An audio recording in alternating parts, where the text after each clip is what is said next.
ಹಣವು திருப்திப்படுத்தும் நினைக்கிறீங்களா? ಹಣ ತೃಪ್ತಿಪಡಿಸುತ್ತೆ ಎಂಬುದಾಗಿ ನೆನೆಸುತ್ತೀರಾ? சிலர்லாம் நினைக்கிறாங்க, ಕೆಲವರೆಲ್ಲ ಅಂದುಕೊಳ್ತಾರೆ. ஓகே, மனுஷனுக்கு அந்த அடிமைத்தனம் பாருங்க, ಮನುಷ್ಯನ ಆ ಗುಲಾಮತನ ನೋಡ್ರಿ. சந்தோஷமா இருந்தா ಸಂತೋಷವಾಗಿದ್ರೆ போய் கொஞ்சம் குடிடான்றான். ಸ್ವಲ್ಪ ಕುಡಿತೀನಿ ಅಂತಾನೆ. சரி, ரொம்ப சோகமா இருந்தா ತುಂಬಾ ಬೇಜಾರಲ್ಲಿದ್ರೆ அப்பயும் போய் குடிடான்றான். ಅವಾಗಲೂ ಹೋಗಿ ಕುಡಿಬೇಕು ಅಂತಾನೆ.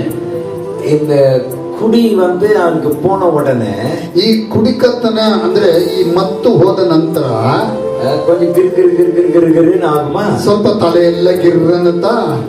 அதுக்கப்புறம் அவனாவே இருக்கிறது. ಅದ ನಂತರ ಅವನು ಅವನಾಗಿಯೇ ಇರೋದಿಲ್ಲ.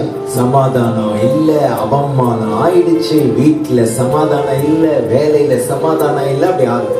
ಸಮಾಧಾನ ಇಲ್ಲ, ಮನೆಯಲ್ಲಿ ಸಮಾಧಾನ ಇಲ್ಲ, ನೆಮ್ಮದಿ ಇಲ್ಲ, ಕೆಲಸದಲ್ಲೂ ಸಹ ಸಮಾಧಾನ ಇರೋದಿಲ್ಲ. ಹೀಗೆ ನೆಮ್ಮದಿ ಇಲ್ಲದವನಾಗಿ ಆಗಿಬಿಡ್ತಾನೆ.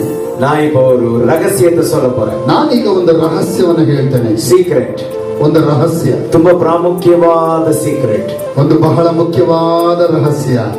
நம்ம எல்லாரையும் மனுஷங்களை திருப்திப்படுத்துறதுக்கு ஒன்னே ஒண்ணு இருக்குது, அதை சொல்ல போறேன். ನಮ್ಮ ಎಲ್ಲಾ ಮನುಷ್ಯರನ್ನ ತೃಪ್ತಿಪಡಿಸುವುದಕ್ಕೆ ಒಂದೇ ಒಂದಿದೆ.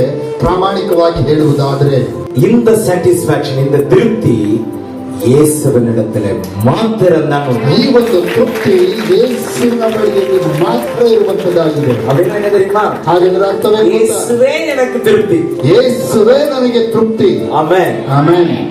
ಯೇಸುವೇ ನನ್ನ ತೃಪ್ತಿ, ಯೇಸುವೇ ನನ್ನ ತೃಪ್ತಿ. ಆಮೆನ್. ಎಲ್ಲರೂ ಹೇಳಿರಿ, ಎಲ್ಲರೂ ಹೇಳಿರಿ ಆಮೆನ್. Hallelujah, hallelujah.